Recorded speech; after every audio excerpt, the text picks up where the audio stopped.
Say whatever doesn't look like you. Well, bless you. Thank you so much for helping us to promote these words of wisdom and help to propel the gospel of the kingdom. How do people respond to betrayal? I gather that some people will retaliate.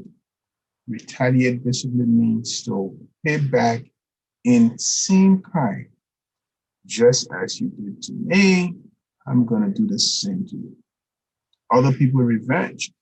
It may look like the same thing, but there's a little tilting. Some people go all out, not necessarily what you did to me, but over and above the pain, the disgrace, and the shame I felt as a result of the betrayal.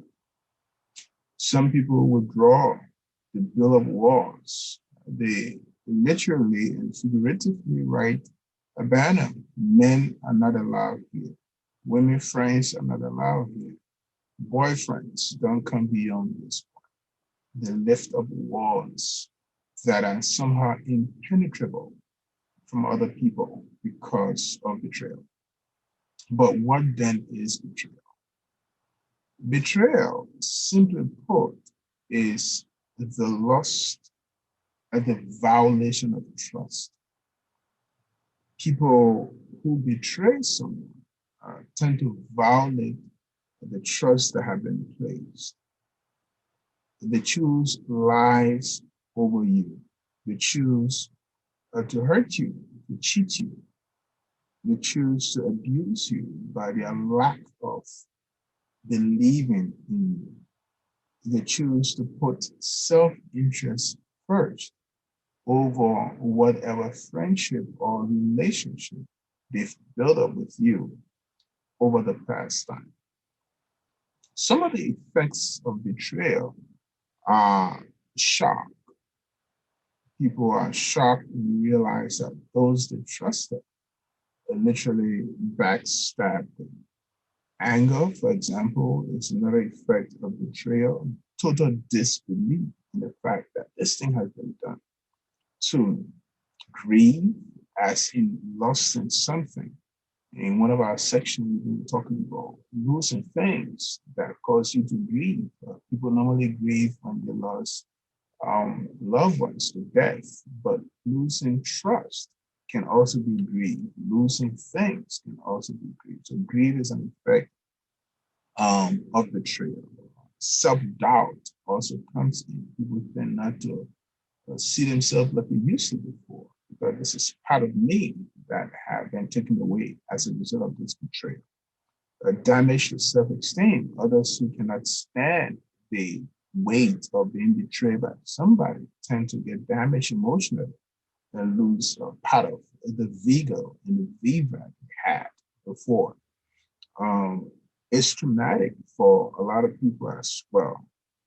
It threatens your sense of security that you had in these kinds of relationships. And so the violation of trust leads to many different effects on many different people at times. I want to give you a few suggestions on how I believe biblically that we can deal with betrayal. I have four of such arrows, and I want to reach out to you quickly. Number one, how do we deal with betrayal? Recognize God's hands. It's important to understand that God is ultimately seeking his glory in everything. Joseph in Genesis chapter 50 talked to his brothers and said, hey guys, you meant this for evil, but God has turned it around for good, not just for my good, but for all of our good. And God has a way of turning things around. So if somebody backstab you, betray you, why don't you recognize the hand of God like Joseph did? He said to save posterity alive. You betrayed me, but God, in his almighty power, turned this around so that I can be strong and lift you up at the appointed time. And number two, there's something I call realism is reality. Realism is reality.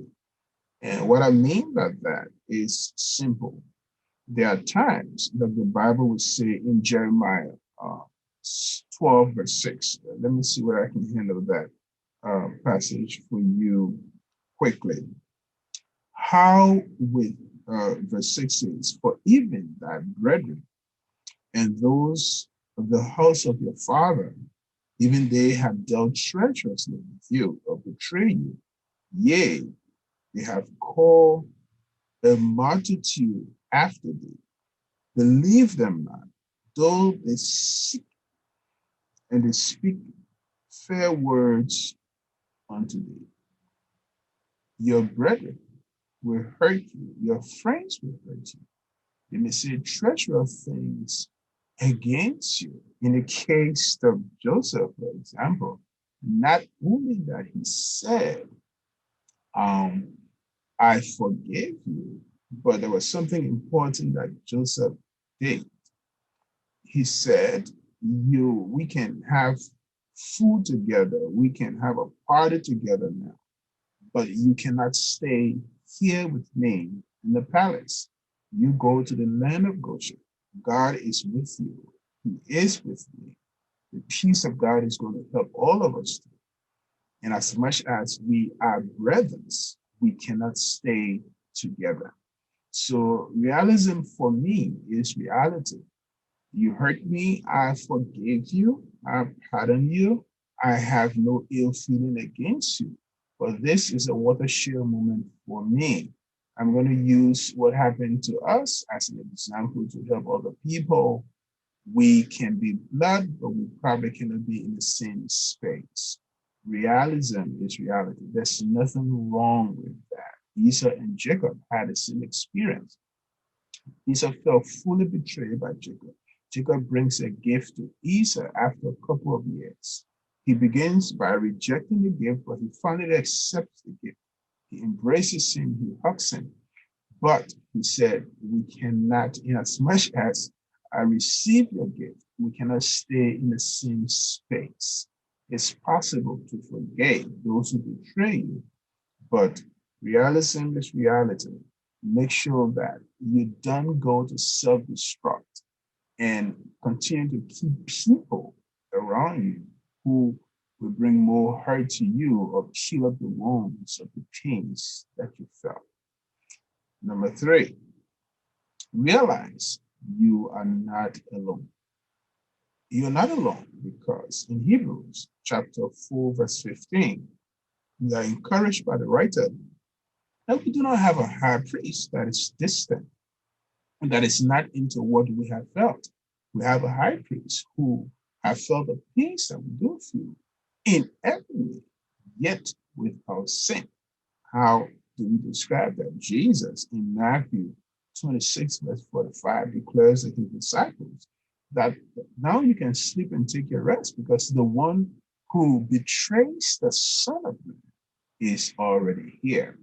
So you must realize that you're not alone because our Master and Lord, Savior Jesus went through the same betrayal, even to his death, and is encouraging you to understand that whatever you're going through, somebody higher and more powerful than you would have gone through the same thing. Realize that you are not alone. We have a high priest who is not estranged from the feeling of our infirmity.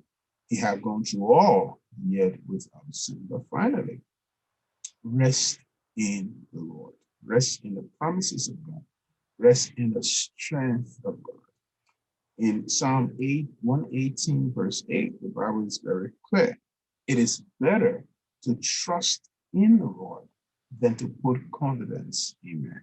Well, it doesn't mean it's bad to trust man. It is good, actually, to have fellowship and trust people. But it is better, in fact, it's the best thing you can ever do is to put your trust and your confidence in the Lord. And I believe that God will never betray you. He will never backstab you. He is your Father, He's your King, and He's your Lord. So when you face betrayal, understand that man has his limitation. But God ultimately is the one who will shield you, secure you, cover you, protect you at all times.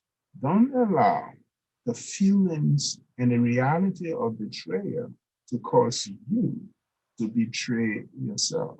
Being betrayed is bad enough than for you to betray yourself by retaliation, revenge, or withdrawing from those who could be a blessing to you. They would have meant it for evil, but God turned it around for Joseph and for you. He can turn it around for your good. Until I see you again, remember, Jesus is your wisdom. Amen.